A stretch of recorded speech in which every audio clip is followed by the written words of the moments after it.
Hello, you're watching Much Ado About Something today, and I'm Donna. Well, this is the 9th day of the Every Bit Counts challenge, and I'm going to put up some tea. Now, I've got my dried herbs here. I've shared with you in the past how I dry my herbs here on this rack here at the house. And I'm going to take down some of this passion flower plant.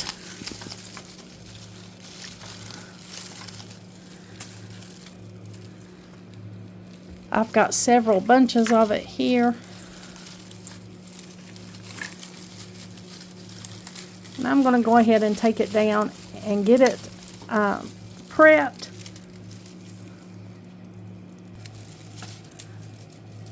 Now I've got a variety of herbs here. I'll do each individual herb at one time.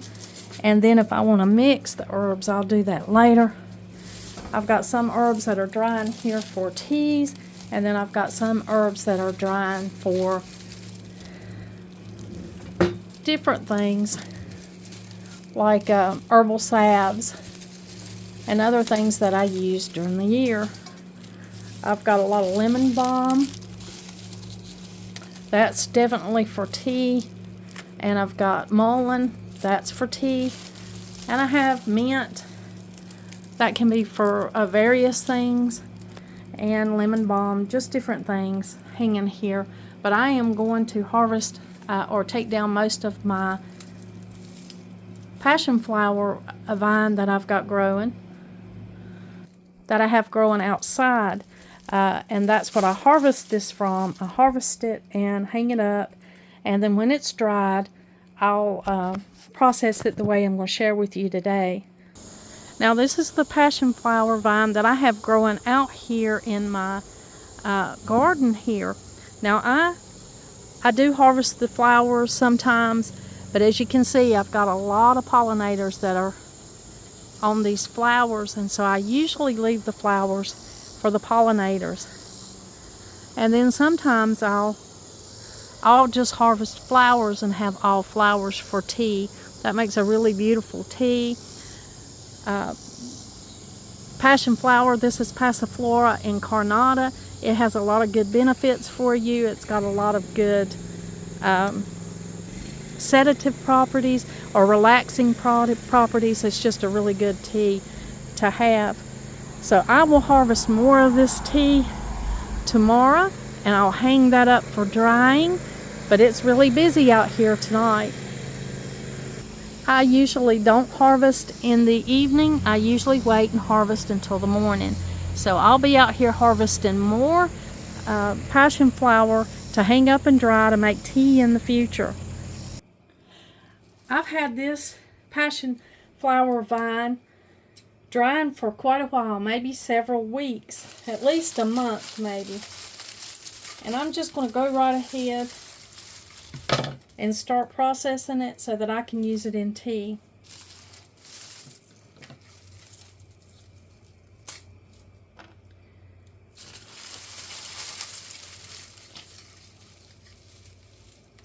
I'm just going to start and just cut it up in small pieces. I've got a pan here from the kitchen, and that's what I'm using to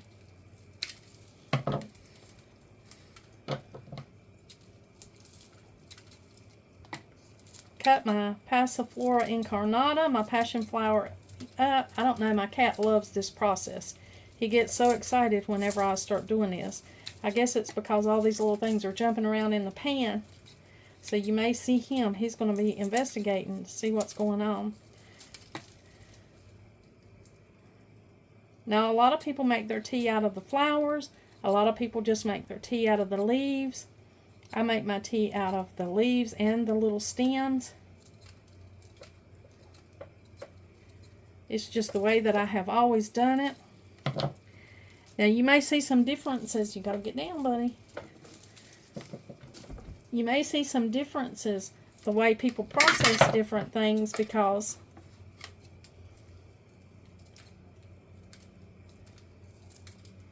of different information or different research maybe they found or whatever, and it guides them in a different way. I like to do a lot of variety of research. I read the books that I have on herbal teas and just herbal remedies in general, and I have shared with you the books that I like in previous videos. So if you want to search my channel for the books that I like most to guide me in my herbal journey, then you can just put in the books that I like most, and that should come up for you there on my channel, and you'll be able to get an idea of what books that I research with. And of course, I do research the internet. It is not my sole source of research. It is an important part of it, but it's not the only avenues I take to research.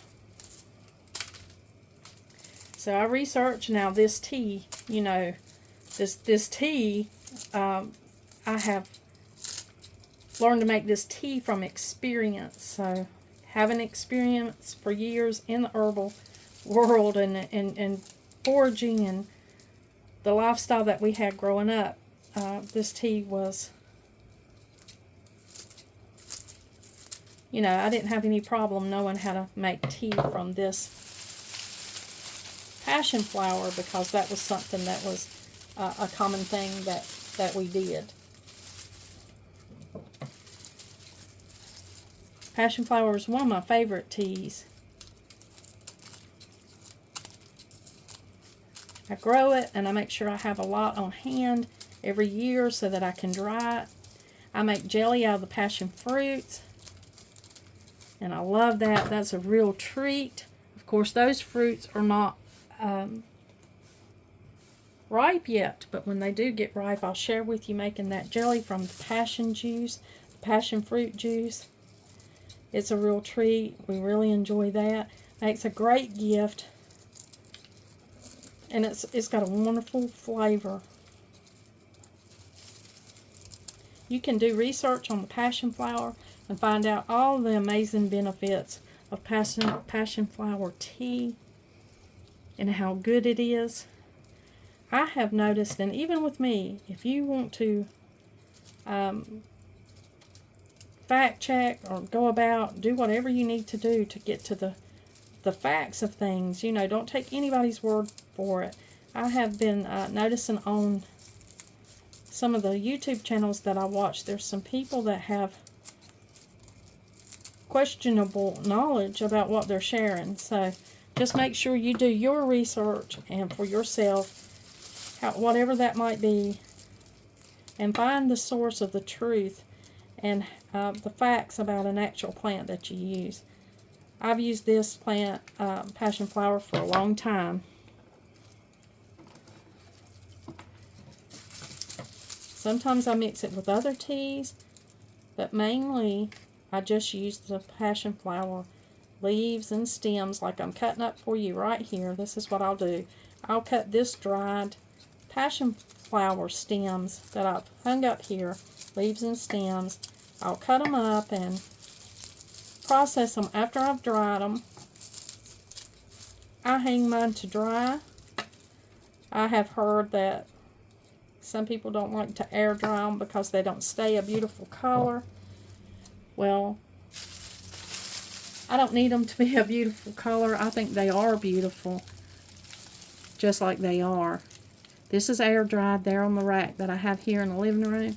I don't mind this color at all. Got a little bunch of comfrey hanging in here with my passion flower. We'll put that up to process later. But I think this color's, you know, it's fine for tea. I don't need my tea to be a specific color, or if my herbs, you know, they don't have to be a bright green. Color does, the aesthetic part of it doesn't influence me one way or the other how I dry my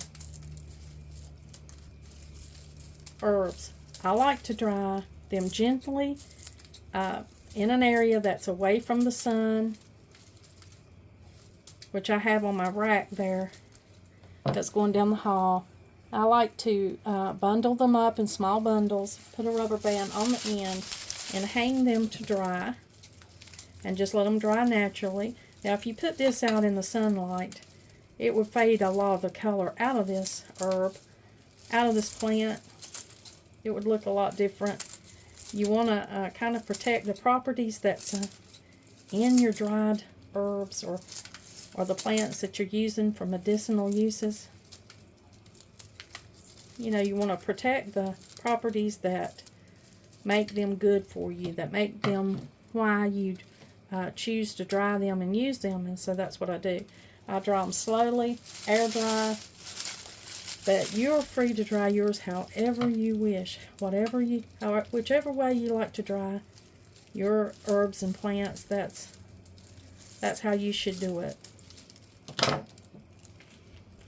I air dry, and I have always air dried them. I do have a dehydrator, but I actually have 2 dehydrators, but I don't use them a lot because they're loud. They have to run for hours. It takes a long time. I do dehydrate some fruits and different things in the dehydrator occasionally, but I don't use my dehydrator a lot. I'm not even sure I use it enough to justify the purchase of it.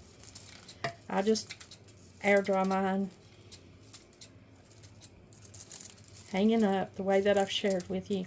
Now, it won't matter in your tea which way you plan to dehydrate them. Your tea will be just as effective either way.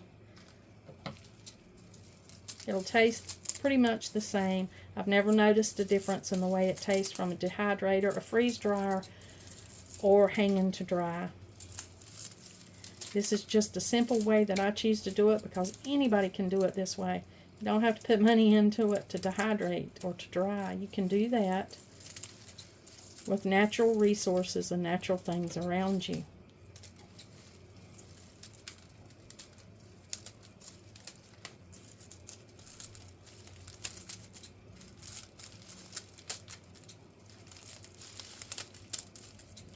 So those will be the choices, however you just dehydrate. But today for the Every Bit Counts challenge, I have already hung my passion flower vine to dry. It's now dry. And you know how long it takes to dry. It depends on the circumstances.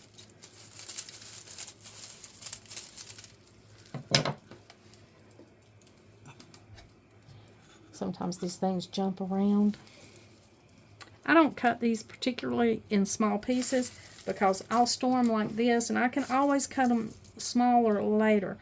I feel like if I leave them in as whole of a form as I can in my container, and I can just cut it up a little bit more when I get ready to put it in my tea ball or my tea diffuser.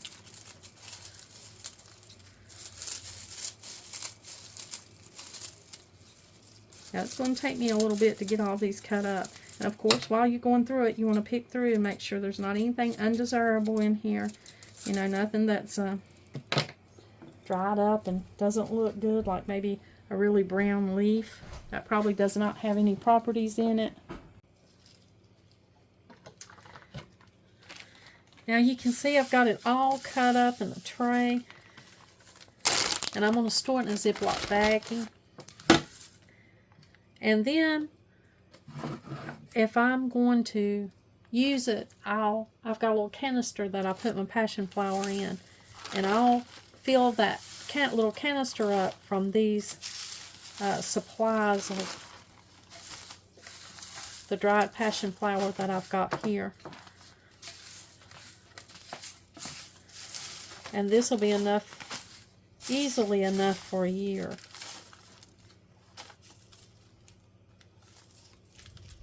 Now it's not cut up real tiny. I'll cut it up even more when I get ready to put it into the infuser to make my tea.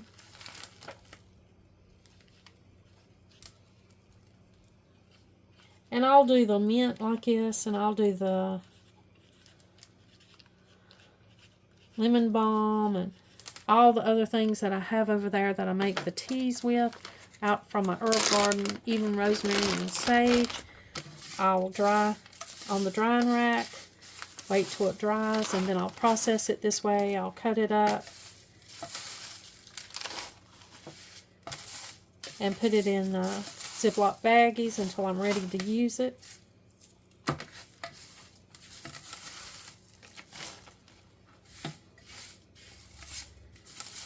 And I like to use the Ziploc baggies because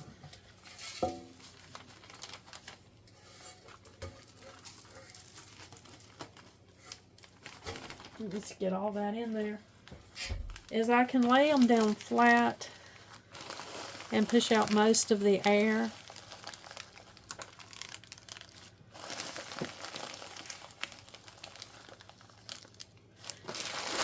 And then it's easy to store. I can press it down flat, and then I can just store them on top of each other. I do store some in glass jars